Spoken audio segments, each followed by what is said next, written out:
வாங்க ரத்னாமா கிச்சன் வீடியோக்குள்ள உங்கள் அனைவரையும் வரவேற்கிறேன்.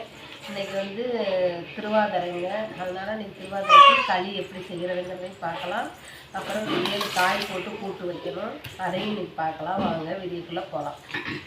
வாங்க பச்சரிசி வந்து எடுத்து வச்சுருக்கேன். நம்ம களி செய்கிறதுக்காக வேண்டி பச்சரிசி 1 கிலோ எடுத்து வச்சுருக்கேன். இதில் 4 ஏலக்காய் எடுத்து உரிச்சிட்டு வச்சுருக்கேன். இப்போ வந்து இது பொன்னிறமாக வறுக்கணும். அதே மாதிரி இந்த பாசிப்பருப்பையும் பொன்னிறமாக வறுக்கணும். வறுத்துட்டு இந்த வெல்லத்தை வந்து பூராத்தையும் உடச்சி போட்டு இதில் 2 கப்பு தண்ணி வைக்கணும். 2 கப்பு தண்ணி ஊற்றி நல்லா வெல்லம் நல்லா ஊறின பிறகு நம்ம இதை நல்லா இப்போ வறுத்துட்டு மிக்சியில் அரைக்கணும். மிக்சியில் நல்லா பொடி பண்ணணும். பொடி பண்ணிவிட்டு உங்களுக்கு கிண்டும் போது நான் வந்து வீடியோவில் காமிக்கிறேன்.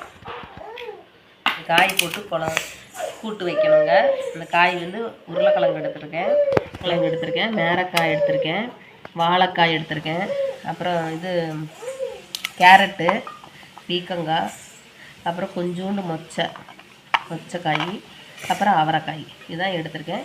இப்போ இந்த அவியலுக்கு வந்து இந்த தேங்காய் முடியும், சீரகமும் மிளகாத்தூளும் போடணும். இதை அரைக்கும் போது நான் உங்களுக்கு வீடியோ காமிக்கிறேன். இப்போ வந்து இதில் வந்து கூட்டுக்கு வந்து சேனக்கிழங்கு வைக்கலாம், இது சேப்பங்கிழங்கு வைக்கலாம், சிறுகிழங்கு வைக்கலாம், சக்கரவள்ளி கிழங்கு வைக்கலாம். எல்லா கிழங்கும் போட்டு கூட்டு மாதிரியும் இதுக்கு வைக்கலாங்க.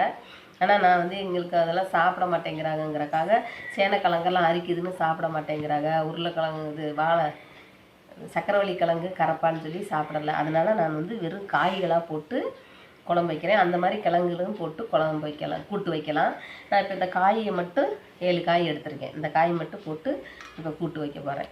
வந்து இந்த கூட்டையும் வச்சு இந்த திருவாதிரை களியும் செய்யலாங்க. இல்லைனாக்கா அதிரசம் மாதிரி 7 அதிரசம் நெய்யிலே தட்டணுங்க. சாமிக்கு வந்து படப்பு போடணுங்க. படப்பு போட்டு இந்த திருவாதிரை சாமி நம்ம கும்பிடணும். கயிறு வந்து போட்டு எல்லாருக்கும் சுமங்கலிகளுக்கெல்லாம் கயிறு ஒன்று வெத்தலை பாக்கு வச்சு கொடுக்கணுங்க. கொடுத்துட்டு இந்த சாமி கும்பிடணும். நம்ம அதுக்காக வேண்டி தான் இந்த திருவாதிரை வந்து நம்ம கும்பிடுறோம். உகந்த நடராஜர் சாமிக்கு தான் இது உகந்தது. ஆனால் வந்து எல்லாம் தூக்கம் முழிப்பாங்க. தூக்கம் முழிச்சிருந்து முதல் நாள் நைட்டு தூக்கம் முழிக்கணும். அடுத்த நாள் வந்து இந்த காயெல்லாம் போட்டு குழம்பெல்லாம் வச்சு சாமியை போய் கும்பிட்டு வந்து காயெல்லாம் போட்டு குழம்பெல்லாம் வச்சு இன்றைக்கி பகல் ஃபுல்லாகவும் தூங்காமல் இருக்கணுங்க. தூங்காமல் இருந்தது தான் விரதம் விடுறதுங்க. பாருங்க, இப்போ இதே மாதிரி பாசிப்பருப்பும் வறுக்கிறேங்க. பாசிப்பருப்பு போட்டுடலாம். இந்த இதே மாதிரி பொன்னரமாக வறுவட்டால் போதும். அதுக்கு மேலே ரொம்ப செவந்தா நல்லா இருக்காது. இப்போ வறுவட்டுருச்சு. இதுங்க இந்த பச்சரிசியும் போட்டு இதோட ஏலக்காயோட நல்லா வறுத்துறோம்.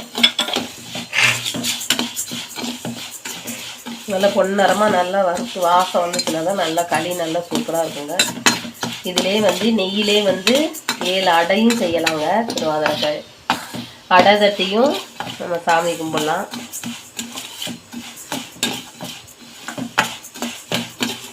நல்லா பொன்னரமாக வறுத்துக்கலாம். இப்போ நீங்களும் இதே மாதிரி ட்ரை பண்ணி பாருங்கள்.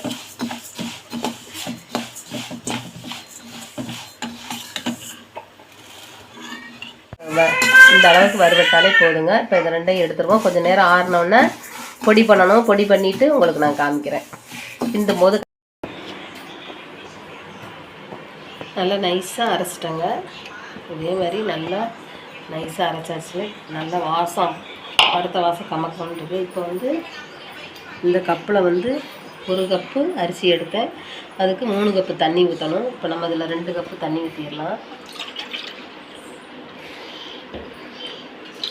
பச்சரிசி நல்லா வேகணும்.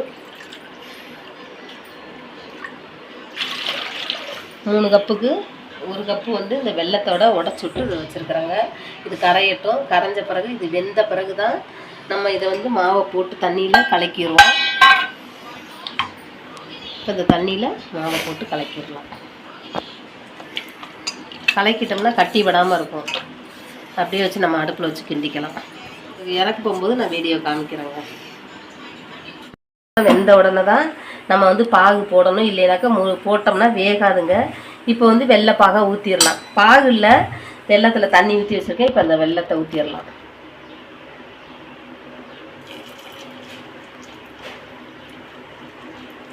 இதை ஊற்றிட்டு இன்னும் நல்லா அடுப்பில் வச்சு நல்லா கிண்டணும். கிண்டிட்டு 3/4 பதம் வந்த பிறகு தாங்க நம்ம வெல்லமே போடணும். இந்த மாதிரி முக்கால் பாதம் வந்த பிறகு, இல்லைன்னா முதல்ல போட்டோம்னா வேகாதுங்க. அரிசி பாசிப்பருப்பு எல்லாமே நல்லா வெந்து வரும்போது தான் இனிப்பே போடணும். சர்க்கரையாக இருக்கட்டும் வெல்லமாக இருக்கட்டும் எதானாலும் போடணும். இல்லைன்னா வேகவே வேகாமல் அப்படியே நறுக்கு நறுக்கு நறுக்கு நல்லாவே இருக்காது, வேகாது. நல்லா இது நல்லா கிண்டிகிட்டே இருக்கணும். கிண்டிக்கிட்டே இருந்து நல்லா கெட்டியாக வந்ததுக்கப்புறம் கொஞ்சோண்டு நெய்யில் ஏலக்காயும் திராட்சையும் முந்திரி பருப்பு எல்லாம் போட்டு ஒரு கரண்டி நெய் ஊற்றணும். அப்போ ஊற்றும் போது உங்களுக்கு நான் வீடியோ இறக்க போகும்போது உங்களுக்கு காமிக்கிறேன்.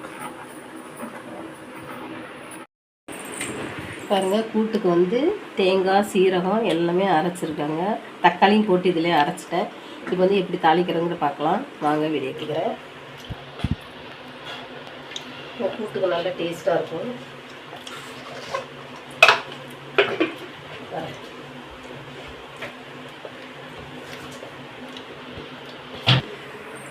எண்ணெய் காஞ்சிருச்சு, கடுகு போடுவோம்.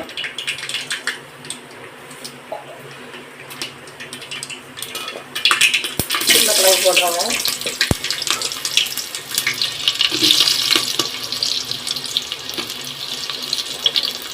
வெங்காயம்,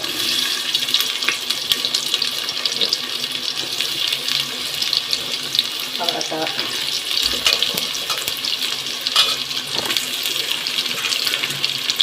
நேரக்காய்,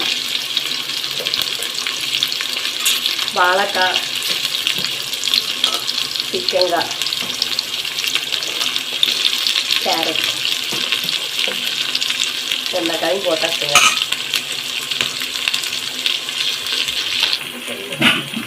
தேவையான அளவு உப்பு போட்டுக்கலாங்க.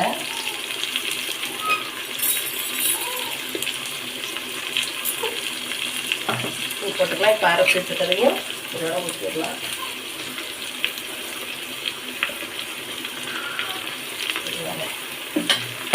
உங்களுக்கு எவ்வளோ குழம்பு வேணுமோ அந்த அளவுக்கு நீங்கள் தண்ணி ஊற்றிக்கோங்க. எனக்கு வந்து கொஞ்சம் தான் குழம்பு, மிளகாத்தூள், மஞ்சத்தூள் பாருங்கள். நல்லா களி வெந்து நல்லா இறக்க போகிறாங்க. இப்போ நல்லா வெந்துருச்சுங்க. முந்திரி திராட்சை ஒரு கரண்டி நெய் ஊற்றிருக்கிறாங்க. இப்போ இறக்கிடலாம். இதே மாதிரி நீங்களும் ட்ரை பண்ணி பாருங்கள். இறக்கியாச்சு. இதே மாதிரி நீங்களும் ட்ரை பண்ணி பாருங்கள். இறக்கலாம். இப்போ காயெல்லாம் நல்லா வெந்துருச்சுங்க. இப்போ இறக்காச்சு. பாருங்கள், நல்லா வாசம் கமகமன்னு இருக்கு. இதே மாதிரி நீங்களும் ட்ரை பண்ணி பாருங்கள். நல்லா வெந்துருச்சுங்க. நான் குழம்பாவே வச்சுட்டேன். இதே மாதிரி நீங்களும் ட்ரை பண்ணி பார்த்துட்டு நல்லா டேஸ்ட்டாக இருந்துச்சுன்னா லைக் பண்ணுங்கள், ஷேர் பண்ணுங்கள், கமெண்ட் பண்ணுங்கள், பெல் பட்டனை கிளிக் பண்ணி விடுங்க. உங்கள் ஃப்ரெண்ட்ஸ்க்கெல்லாம் ஷேர் பண்ணி விடுங்க.